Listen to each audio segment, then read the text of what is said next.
So one of my great laments is that education today seems to be less about passion and more about process, more about tactic or technique. People, I think, don't stand back and say, well, why are we teaching people these things?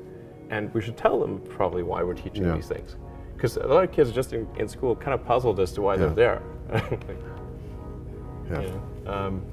And I think if you can explain the why of things, then that makes a huge difference to people's motivation. And they understand purpose. Science and technology are the key to our civilization. Look at television, look at so much. If you look at anything, food, anything, you find we have made a civilization based on science and technology. And then at the same time have arranged things so that almost nobody understands science and technology. That is a clear prescription for disaster. Recently, I had a chance to sit down with multiple guests, having the very much needed talk about a rising issue in today's ever-changing world: scientific education and, by extension, scientific communication. This is a series that documents those interviews. In this episode, we hear what Tom Levenson has to say on the topic. I'm Tom Levenson, and I'm a professor at MIT, and I teach science writing and filmmaking about science. So I try and help my students act as a bridge between what people do in the labs here and everybody else out in the world. Lots of people are asking questions or worrying about whether or not our education system is really conveying enough about science to students who will, grow up and graduate and become citizens, right? I'm not here to tell high school teachers how to teach. That's, it's a really hard job that people who work very, very hard have spent years trying to master.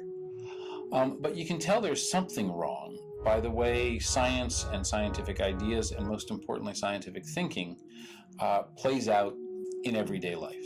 I mean, right now we have circumstances in our society where there are really, really big issues that are deeply informed by science, that are often defined by science, and we don't seem to be handling them very well in civic conversation, in making political decisions, in making choices for society, making choices between people within a society. I'm thinking about things like climate change, which is fairly obvious. But there's lots more. I mean, we had long arguments not that long ago about, whether secondhand smoke from cigarettes was really a problem. And there were people who used, science-sounding terms and science-sounding ideas to suggest, really, no, there may not be a problem. And I think they were able to get away with what was ultimately a profoundly unscientific argument, just as, those who are trying to deny the underlying physical processes that tell us we're at enormous risk for climate change.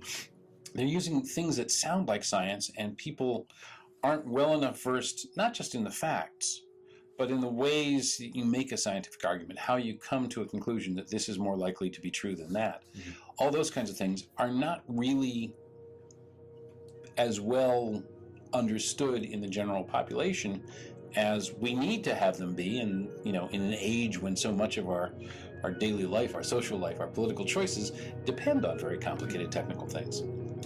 So that tells you, yes, somewhere in the educational system we've missed something, because there are too many people who, with all the goodwill in the world, don't connect the dots in a way that leads them to a conclusion that, when you really look at the science, is a conclusion that's absolutely the most probable, the one you should reach. I teach at MIT, and MIT is a leading research institution. It's really built around, the idea of studying nature, doing science, doing engineering that's deeply informed by science. And it's got a very strong problem-solving sort of ethos. And, it's like built into the genetic code of the institution. So, people here, once you're here and once you start moving through, your years of college, and if you go on, these aren't the people who have trouble thinking scientifically. I mean, that's what we teach here. That's sort of, what it's about. Well, there are two reasons science education is clearly vital in today's world. One is, essentially all the big problems we face have at some part of their core have an issue that is scientific or technical that requires understanding fundamental issues in nature, or really intricate, detailed problem solving in applied science or engineering. Everything you want, you want a bigger, better, more robust Department of Defense. The whole face of modern warfare is shot through with technology and fundamental science. You want to deal with issues of public health and medicine. Well, the Great Revolution, that's actually, you need to do it so that you get people who will make the world better, right? Who will improve our lives in everything from little things like, the unbelievably cool, incredibly powerful computers and communication devices that we now carry in our pocket that were science fiction 20 years ago, not that long ago, to, deep and fundamental things like how do we make sure that the Earth is, as a whole, is capable of sustaining life and the amount of human beings we see on it for the indefinite future. Everything from the really little fun stuff to the biggest questions that humankind faces are all wholly dependent on keeping a robust, strong, smart scientific research establishment going, and that can only happen if you educate people as scientists. If science tells you the world's going to get 2 degrees warmer, it doesn't tell you what you should do about it. That's a political choice, a social choice, an economic choice. But you can't make those choices in an intelligent way unless you know the science. It's going to get warmer, and that average warming will have these particular kinds of effects and produce these kinds of risks. So you need science education for people who aren't going to be scientists. It's more important, in fact, than for the people who are. The people who are love science and will try and find it however they can.